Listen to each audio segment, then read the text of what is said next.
Hi friends, எல்லோருக்கும் வணக்கம். எல்லோரும் எப்படி இருக்கீங்க? நல்லா இருக்கீங்களா? இன்றைக்கி அந்த கதையோட அடுத்த பகுதி தான் பார்க்க போகிறோம். அதுக்கு முன்னாடி நீங்கள் செய்ய வேண்டிய விஷயம் என்ன அப்படின்னு கேட்டிங்கன்னா, மறக்காமல் நம்ம இந்த சேனலை சப்ஸ்கிரைப் பண்ணிக்கோங்க. கீழே இருக்க பெல் பட்டனை கிளிக் பண்ணுங்கள். அப்போ தான் நான் போடுற வீடியோஸ் எல்லாமே உங்களுக்கு உடனுக்குடனே நோட்டிஃபிகேஷன் தரும். சும்மா மறக்காமல் சேனலை சப்ஸ்கிரைப் பண்ணிவிட்டு வீடியோ பாருங்கள் ஃப்ரெண்ட்ஸ். வாங்க நம்ம கதைக்குள்ளே போகலாம்.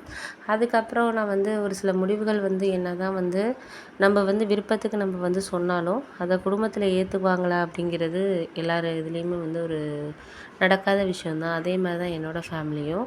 நான் என்ன தான் இத்தனை வருஷமாக அந்த குடும்பத்துக்காக எல்லாமே சம்பாரித்து கொடுத்து எல்லாமே பண்ணியிருந்தாலுமே, என் கல்யாண விஷயம் அப்படின்னு சொல்லிட்டு வரப்போ அவங்க முடிவை தான் அவங்க முக்கியமாக நினச்சாங்களே தவிர எனக்கு என்ன விருப்பம் இருக்குது, நான் எப்படியாப்பட்ட மாப்பிள்ளை எதிர்பார்க்குறேன், என்னோடய லைஃப் எப்படி மாற்றிக்கணும்னு நினைக்கிறேன் அப்படிங்கிறத அவங்க கொஞ்சம் கூட யோசிக்கவே இல்லை. அதுதான் எனக்கு கொஞ்சம் மனசு கவலையாக இருந்துச்சு. நம்மளுக்கிட்ட கேட்டு இல்லை நம்மளோட முடிவு பிடிக்கல அப்படின்னா கூட சரிங்களாம். எதுவுமே அவங்க நம்மள்ட்ட கேட்காம மற்றதுக்கெல்லாம் மட்டும் வீட்டில் ஏதாச்சும் ஒரு பொருள் வாங்குறதா இருந்தாலோ இது வாங்குறதா இருந்தாலும் காசுக்காக மட்டும் நம்மக்கிட்ட அது இதுன்னு கேட்பாங்க. ஆனால் இன்றைக்கி நம்ம வாழ்க்கையில் அடுத்த ஒரு முடிவுக்கு போகிறோம் அப்படிங்கிறப்ப கல்யாணங்கிறது நம்ம அடுத்தோட ஒரு பார்ட்டான ஒரு விஷயம். அப்படி இருக்கிறப்போ நம்ம வாழ்க்கையை மாற்றக்கூடிய ஒரு உறவு நம்மளுக்கு வர்றாது அப்படிங்கிறப்ப அதை நம்மளுக்கு எப்படி பிடிச்ச மாதிரி அமைச்சுக்கணுங்கிறது ஒரு எல்லாருக்கிட்டேயும் இருக்கிற ஒரு ஒரு கனவு, எல்லாமே ஒரு எதிர்பார்ப்புன்னு கூட சொல்லலாம். ஆனால் எங்கள் வீட்டில் அதை பற்றி எதுவுமே சொல்லலை. எதாக இருந்தாலும் உன் முடிவு அப்படிங்கிற மாதிரிலாம் சொல்லாமல் நாங்கள் எடுக்கிறது தான் நீ கேட்கணும், நாங்கள் எப்படி மாப்பிள்ளை பார்க்குறோங்களோ அதை பார்த்து தான் நீ இது பண்ணணும் அப்படிங்கிறது மாதிரி எங்கள் அம்மா ஒரே முடிவாக சொல்லிட்டாங்க. ஆனால் அதில் எனக்கு உடன்பாடு இல்லை. அவங்க பார்க்குறது அவங்க வசதி இதை மட்டும் தான் பார்ப்பாங்களே தவிர ஓரளவு எனக்கு எப்படி கம்ஃபர்டபுளாக நான் வேலை பார்க்குறேன் அப்படிங்கிறப்போ அவரும் அந்த மாதிரி ஒரு ஃபீல்டில் வேலை பார்க்குறவராக இருந்தாருன்னா நாங்கள் லைஃப்பை மூவ் ஆன் பண்ணுறதுக்கு கொஞ்சம் நல்லாயிருக்கும் அப்படிங்கிறத அவங்க கொஞ்சம் கூட எதிர்பார்க்கவே இல்லை. அதனால நான் என்ன யோசித்தேன்னா, சரி நம்ம இதுக்கப்புறம் நம்மளே இது பண்ணிகிட்டு இருந்தோம்னா சரியாக வராதுன்னு சொல்லிவிட்டு எங்கள் மாமா கிட்டே கூப்பிட்டு பேசினேன். ஏன்னா எங்கள் மாமா எப்போயா இருந்தாலுமே என்னோடய முடிவு அவரும் சரி, அவங்க ஃபேமிலிலேயும் சரி, அவங்க பொண்ணுங்கக்கிட்டேயும் சரி, அவர் கொஞ்சம் எல்லா முடிவுகளையும் கேட்டு ஒரு 2 பேர்கிட்டையுமே எல்லாருக்கிட்டையுமே எல்லார் முடிவுகளையும் கேட்டு தான் அவர் ஒரு முடிவு எடுப்பார். அந்த மாதிரியான ஒரு ஆள் தான் அவர்.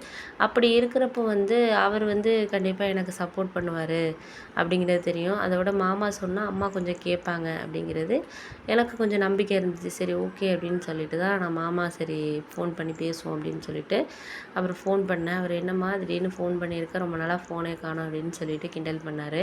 இல்லை மாமா, கொஞ்சம் வேலையாக இருந்ததுனால ஆஃபீஸ் போயிட்டு இருந்ததுனால தான் பண்ண முடியலை. ப்ராஜெக்ட் ஒர்க்கெல்லாம் நிறையா இருந்ததுனால நைட் ஷிஃப்ட் அந்த மாதிரி எனக்கு இருந்துச்சு, அதனால தான் மாமா இது பண்ண முடியல அப்படின்னோடனே சரி ஓகே, நம்ம இதுக்கப்புறம் எதுவும் இது பண்ண வேண்டியதில்லை, ஒன்றும் பிரச்சனை இல்லைம்மா, பார்த்துக்கலாம் அப்படின்னு சொல்லிட்டு இருந்தாங்க. அப்போ அந்த சமயத்தில் என்னாச்சுன்னு பார்த்தீங்கன்னா, சில விஷயங்கள் என்ன தான் நம்ம ஒரு சில முடிவுகளை நம்ம இதாக எடுத்தாலுமே ஒரு நம்ம வீட்டில் இருக்கவங்கக்கிட்ட கலந்து கேட்கணும் அப்படிங்கிறது ஒரு எல்லார் வீடுகள்லேயுமே ஒரு இயல்பான ஒரு விஷயமா இருந்ததுன்னா நல்லாயிருக்கும்.